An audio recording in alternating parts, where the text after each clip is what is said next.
আসসালামু আলাইকুম। আরেকটি নতুন ভিডিওতে আপনাদের সকলকে স্বাগতম। আমরা যারা মধ্যবিত্ত আছি, আমাদের ম্যাক্সিমাম একটা সমস্যা হলো আমরা অন্যের জিনিসগুলো দেখে অনেক মোটিভেশন হই। মধ্যবিত্তদের স্বপ্ন থাকে অনেক ছোট্ট। আমরা যারাই মধ্যবিত্ত হিসেবে বসবাস করি বা মধ্যবিত্ত হিসেবে জীবনযাপন করি, তাদের সকলের স্বপ্ন থাকে অনেক ছোট। সেই স্বপ্নটা আমরা যতটুকুই ছোট থাকে চেষ্টা করি সবসময় ফুলফিল করার জন্য। ইভেন অনেক সময় দেখা যাচ্ছে ফুলফিল করা যায় না, কারণ ফ্যামিলি অনেক প্রেশার থাকে, ফ্যামিলি অনেক সমস্যা থাকে। এই কারণে আমাদের স্বপ্নগুলো স্পেসিফিক কিছু স্বপ্ন পূরণ হয়, স্পেসিফিক কিছু স্বপ্ন পূরণ হয় না। এটার কারণে বলা চলে যে আমরা অনেক সময় ফার্স্টেশনে থাকি। আসলে মধ্যবিত্তদের জীবনটাই হলো একটা ফার্স্টেশন, আমার যেটা এখন মনে হচ্ছে আর কি। আর বর্তমানে বাংলাদেশে মধ্যবিত্ত মানুষ যারা ছিল এর আগে 5 আগস্টের আগে, তারা কিন্তু বর্তমানে নিম্নবিত্ত হয়ে গেছে। কারণ আমাদের ইকোনমিক্যাল স্ট্যাটাস, আমাদের ডেমোগ্রাফিক স্ট্যাটাস বর্তমানে অনেক ডাউনফল হয়েছে। আমাদের ইকোনমিতে যে পরিমাণ একটা আপনার মুদ্রাস্ফীতি ইফেক্ট পড়ছে, এরকম ইফেক্ট আশা করি অদূর ভবিষ্যতে না পড়লে ভালো। কারণ আমরা যদি এরকম ইফেক্ট প্রতিনিয়ত আমাদের মুদ্রাস্ফীতি, আমাদের দেশের তারল্য সংকট পড়ে, তাহলে আমাদের দেশ কিছুদিন পর আসলে ভালো চলবে না, যেটা কেউই এক্সপেকটেশন করি না। যারা বাঙালি হিসেবে যে দেশকে অ্যাটলিস্ট ভালোবাসি বা দেশের চিন্তা ভাবনা করি, যদি দেশ ভালো না থাকে আমি আপনি কখনো ভালো থাকতে পারবো না। এখন মধ্যবিত্ত আমরা যারা আছি, আমরা তো সবসময় অনেক কিছু দেখা যায় স্যাক্রিফাইস করি, অনেক কিছু স্যাক্রিফাইস করি ভাই, এটা স্বাভাবিক। যেমন মধ্যবিত্তদের শখের জিনিসগুলো তো স্যাক্রিফাইস আছে, প্লাস হলো আপনার লাইফ পার্টনার অনেক সময় স্যাক্রিফাইস করতে হয়। যেমন একটা মধ্যবিত্ত ছেলে যদি প্রেম করে, সো তার প্রেমও কিন্তু অনেক সময় সফল পায় না। এটা কেন পায় না? কারণ একজন মধ্যবিত্ত ছেলে আগে এস্টাবলিশড হতে হয়, তারপর তার ভালোবাসা মানুষকে ঘরে আনতে হয়, ব্লা ব্লা ব্লা, অনেক সমস্যা তার এখানে দেখতে হয় বা সম্মুখীন হতে হয়, যেটা আসলে একজন ডেভেলপড ছেলেদের অত একটা ভুগতে হয় না, বা যাদের একটু ফ্যামিলি সাপোর্ট আছে তাদের অত একটা এই সমস্যার ভিতরে পড়তে হয় না। আমি আপনি মধ্যবিত্ত বলে আপনার এই সমস্যাটা বেশি দেখতে হচ্ছে বা বেশি পড়তে হচ্ছে। যেমন আপনাদের সকলেরই তো ভালো লাগার কিছু মানুষ থাকে, যাকে নিয়ে আমি সকলেই চিন্তা ভাবনা করি যে ওনার সাথে বা ওর সাথে জীবনটা আমি বা আপনি ভালো মতো কাটাবো, বা জীবনটা আপনি ভালো মতো শেষ করব। এখন ওই মানুষটার সাথে অনেক সময় আমরা জীবনটা শেষ করতে পারি না, কারণ আমরা মধ্যবিত্ত।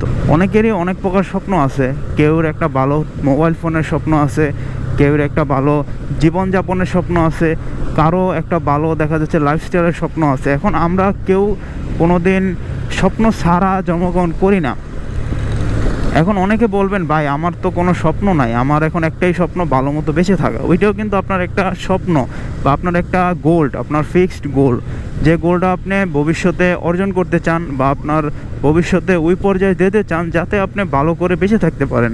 এখন ভালো করে বাঁচা আর আপনার 3 বেলা খেয়ে পরে বাঁচার ভিতরে অনেক তফাৎ। এখন আপনার যদি জাস্ট ওই রকম 3 বেলা খেয়ে পরে বাঁচার মতো ইচ্ছে হয়, তাহলে আলাদা হিসাব। বর্তমানে ঢাকা শহরে আপনার যেই পরিমাণ পাঠাও ড্রাইভার আসছে, গ্রাম থেকে পাঠাও যা শিখে ঢাকা শহর চলে আসছে, তাদের জন্য উৎপাতে ঠিকমতো রাস্তাঘাটে গাড়িও চালানো যায় না, কারণ তারা কোনো সিগন্যাল বোঝে না, তাদের কোনো সিগন্যাল দেয়ও না তারা কোন দিক যাবে না যাবে। এই যে আমার বাইকটা আমার পাশ দিয়ে কিছুক্ষণ আগে পাস করলো, ও এত স্পিডে আসতেছে, আর 100% আমি শিওর যে পাঠাও রাইড করতেছে। আর পুলিশ আমাদের দেশে আইন অমান্য করে, দেখছেন পুলিশ কিন্তু এখনই আপনার উপরে ব্রিজ আছে, ব্রিজ থুয়ে উনি নিচ দিয়ে পার হচ্ছে। আমাদের দেশের আইন যারা প্রয়োগ করে তারাই তো আইন অমান্য করে, তাহলে আমাদের দেশে আইন কি করে প্রয়োগ করা হবে? এই কারণে আমাদের দেশে আইন অ্যাকচুয়ালভাবে প্রয়োগ করা হয় না বা প্রয়োগ করা সহজ না। এখন বাংলাদেশে যারা আমরা বসবাস করি, 90% মানুষই মধ্যবিত্ত। ইভেন এর ভিতরে 5 আগস্টের আগে যারা অ্যাকচুয়াল মধ্যবিত্ত ছিল, আমি মনে করি এখন তারা নিম্ন মধ্যবিত্ত হয়ে গেছে। এখন কেন? কারণ ভাই 5 আগস্টের পরে দেশে কেউই ভালো নাই। আপনি যারা 5 আগস্টের আগে মধ্যবিত্ত ছিলাম, তারা এখন কোনো কাজ করতে পারতেছি না। ফ্যামিলি যদি আগে আপনার 10 টাকা ইনকাম করতো, এখন ইনকাম করতে হয় 5 টাকা। আর ফ্যামিলিতে মধ্যবিত্তদের সবচেয়ে ইনকামের একজন অথবা 2জন ইনকামের উৎস থাকে বা ইনকাম সোর্স থাকে। সো সেই মানুষটাও এখন আর পারতেছে না, বা তারাও এখন অনেক চেষ্টা করেও বেশি ইনকাম করতে পারতেছে না, কারণ দেশের এখন কাজ কাম নাই। যেমন যারা একসময় রিয়েল এস্টেটের কাজ কাম করতেন, তারা এখন বলতে পারবেন যে বাংলাদেশে কয়টা বিল্ডিংয়ের কাজ বর্তমানে হচ্ছে। বা কয়টা আসলে ডেভেলপের কাজ হচ্ছে। বাংলাদেশে আমার দেখা মতে ডেভেলপের কাজ বর্তমানে অনেক বন্ধ আছে, মানে বিল্ডিং বাসাবাড়ির কাজ যারা করতেন, বাসাবাড়ি রিলেটেড কাজগুলো যারা অনেকে করতেন, সেই কাজগুলো কিন্তু এখন বর্তমানে বন্ধ আছে। এতে কিন্তু অনেকগুলো মানে ডিপার্টমেন্টের লোক কিন্তু আপনার কর্মহীন হয়ে গেছে। বন্ধ আছে বলতে কাজ চলতেছে, দেখা যাচ্ছে আগে যদি 20 জন লাগে এখন আপনার 5 জন দিয়ে কাজ চালাই দিচ্ছে। এর কারণ হলো আপনার তারা কস্ট কাটিং করতেছে, কস্ট মিনিমাইজ করতেছে। কারণ এখন আপনি কখন বুঝবেন যে দেশ ভালো নাই? দেশ তখনই ভালো নাই যখন দেখবেন যে প্রতিটা ডিপার্টমেন্টে আপনার দেশের সব জায়গায় কস্ট কাটিং চলতেছে। আমাদের দেশে বর্তমানে আপনার সব জায়গায় কস্ট কাটিং চলতেছে, চাকরি থেকে ধরে সব কিছুতে কস্ট কাটিং চলতেছে। এখন এই কস্ট কাটিং আরও যদি বাড়ে তাহলে আমাদের দেশে বেকার থেকে ধরে সব কিছুরই সংখ্যা বৃদ্ধি পাবে, যেমন চুরি টুরি সব আপনার বৃদ্ধি পাবে। এটা কেমন? রাস মেট্রো বা একবার নাম্বারটা দেখেন, রাস মেট্রো 1205। রাস মেট্রো আবার কোনথায়? নাকি বাস মেট্রো? 100% ঝামেলা আছে, গাড়িতে কোনো গাবলা আছে। আর যদি রাস মেট্রো আদৌ থাকে ওইরকম নাম্বার প্লেট, তাহলে অবশ্যই একটু কমেন্ট করে জানাবেন। তো আমার জানা মতে রাস মেট্রো তো রাজশাহী মেট্রো আছে, এরকম রাস মেট্রো বা রাজশাহী মেট্রো কি আছে কিনা জানি না। আমি কখনো এরকম গাড়ি আজকে প্রথমেই দেখছি, আমি কখনো এরকম গাড়ি দেখি নাই। রাস্তাঘাটে এখন মানে ইফতারের আগ টাইমে প্রায় 2টা বাজে, মানে এই টাইমটা 2টা 3টা 4টার দিকে প্রচুর পরিমাণে রাশ থাকে রাস্তাঘাটে।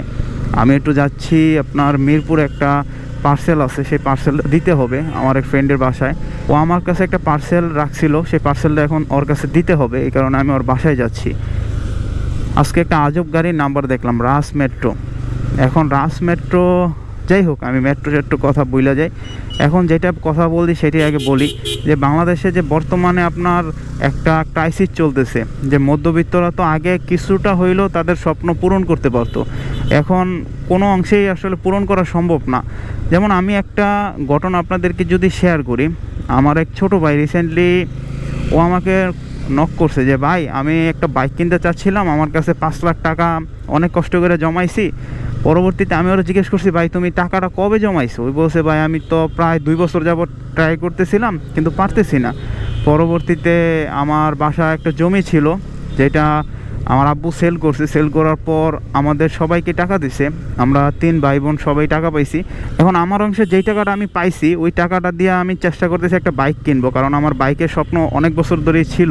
ওর যে স্বপ্নটা ওইটাকে আমি অবশ্যই ফালাই দেব না, বা অনেক বলবো না যে খারাপ স্বপ্ন, অবশ্যই ওর একটা বাইকের স্বপ্ন আছে, ওর সেটা পূরণ করা দরকার।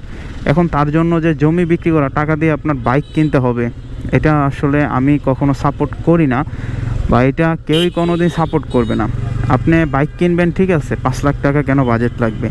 এখন অনেকের বাংলাদেশের যে আপনার 5 লাখ টাকার ক্লাসিক বাইকগুলো, যেমন রয়্যাল এনফিল্ড ভার্সন 3 ভার্সন 4, ওই বাইকগুলো আপনার কেন কিনতে হবে? বাংলাদেশে তো মার্কেটে 2 লাখ টাকাও বাইক আছে, 3 লাখ টাকাও বাইক আছে, ওই বাইকগুলো আপনি কিনেন তাহলেই তো হয়ে গেল। আপনার বাইক তো যেটা রাস্তায় চলতেছে ওইটাও বাইক, 125 সিসি চালাচ্ছে উনিও বাইক, যিনি 100 সিসি চালাচ্ছে ওইটাও বাইক। সব বাইকই তো বাইকই। এখন কোনো তার স্পেসিফিকেশন করা নেই যে এই বাইকটা রাস্তায় বের হলে বিমানের সোয়া পাবে, বা এই বাইকটা রাস্তায় বের হলে আপনি বাসের সোয়া পাবে। সব তো আপনার বাইকই।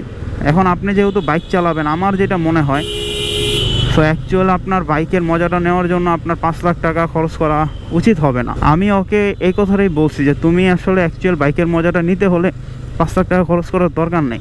অনেক কম টাকায় বাংলাদেশে বাইক পাওয়া যায়, তুমি ওইগুলো কিনো, আর যেই টাকাটা আছে ওইটা তুমি ভবিষ্যতে সঞ্চয় করে রেখে দাও, না হলে তোমার ফ্যামিলিকে দাও, ওনারা কোনো জায়গায় ইনভেস্ট করুক যেটা তোমার ভবিষ্যতে কাজে লাগবে।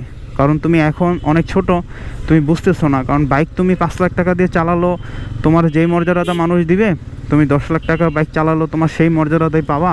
কিন্তু সমস্যা হলো তুমি সাডেন টাইম পরে তুমি বুঝতে পারবা যে আমি একটা সবচেয়ে লাইফের বড় বোকামি করছিলাম এত টাকা দিয়ে বাইক ক্রয় করে। আমরা যারাই আসলে বাইক অথবা আদার্স যে ভেহিকেলগুলো চালাই, এগুলা অবশ্যই হাই রেপুটেটেড প্রাইসে না কিনে একটু কম টাকায় কেনার চেষ্টা করব। যতটুকু আমি এক্সপেকটেশন করতে পারি বা যতটুকু আমি আয়ত্ত করতে পারি, বা একটা গাড়ি যদি আপনি 5 লাখ টাকার গাড়ি চালান, সেই গাড়িটা যদি আপনার রাস্তায় নষ্ট হয়, সেই গাড়িটা দেখা যাচ্ছে আপনার কোনো কিছু ঠিক করতে আপনার সেরকম টাকাই লাগবে, যেটা আমি এখন বুঝতেছি আর কি।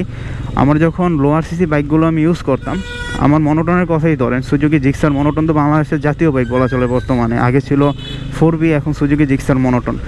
সো জিক্সার মনোটন আমি যখন কিনছিলাম তখন আমার কিন্তু ওরকম আপনার 1 বছর 3 মাসের মতো ইউজ করছি। সো আমি 1 বছর 3 মাসে প্রায় আপনার 17,000 কিলোমিটার চালাইছিলাম। 1 বছর 3 মাসে 17,000 কিলোমিটার চালানোর পর আমার ওই রকম কোনো আপনার খরচই লাগে নাই। আর সুজুকি জিক্সার মনোটনে আপনার অয়েল যে ফিল্টারটা ছিল, মোবিল ফিল্টার, ওই মোবিল ফিল্টারটার দাম ছিল আপনার 100 টাকা। ইভেন অনেক সময় আমি 80 টাকা দিয়েও কিনতে পারতাম। আর একটা আশ্চর্য বিষয় হলো আপনার ওইটার যে আপনার এয়ার ফিল্টারের প্রাইস অনেক কম ছিল সুজুকি জিক্সার মনোটনে। কিন্তু এখন আমি যে বাইকটা চালাচ্ছি, এই বাইকের আপনার অনেক কিছুর দাম আমার নাগালের বাইরে। এখন নাগালের বাইরে বলতে, যেমন এই বাইকটা আমি যে চালাচ্ছি, মোবিল চেঞ্জ করতে যাই, মানে ইঞ্জিন অয়েল ফিল্টারের প্রাইস 350 টাকা আমি যদি বাজাজ থেকে ক্রয় করি। আর যদি বাজাজ থেকে না ক্রয় করি তাহলে আদার্স কোনো মার্কেট থেকে ক্রয় করলে আমার এটার প্রাইস দিতে হচ্ছে আপনার 200 টাকা অথবা 220 টাকা। বা হাই কোয়ালিটি কোনো যানবাহন চালাবেন, এটার মেনটেন্যান্স কস্ট বলেন, আদার্স যে সমস্ত কস্ট আছে ওইগুলো কিন্তু অনেক বেশি। আপনি একটা বাইক হুট করে কিনে বসে থাকলেন, পরবর্তীতে ওই বাইকটা দেখা যাচ্ছে আপনি ঠিকমতো রাখতে পারলেন না বলতে অনেক টাকা লাগে। একটু কোনো সমস্যা হইলেই দেখা যায় আপনার অনেক প্যারা দেয়, বা একটু কোনো প্রবলেম হলে আপনার অনেক টাকা চলে যায়। এখন ওই রকম বাইক যদি আপনি কিনেন তাহলে আপনি ঠিকমতো বাইক চালিয়ে মজাও পাবেন না, বা আপনার ঠিকমতো যে কাজে আপনি বাইকটা ইউজ করবেন সেই কাজও আপনার ফুলফিল হবে না।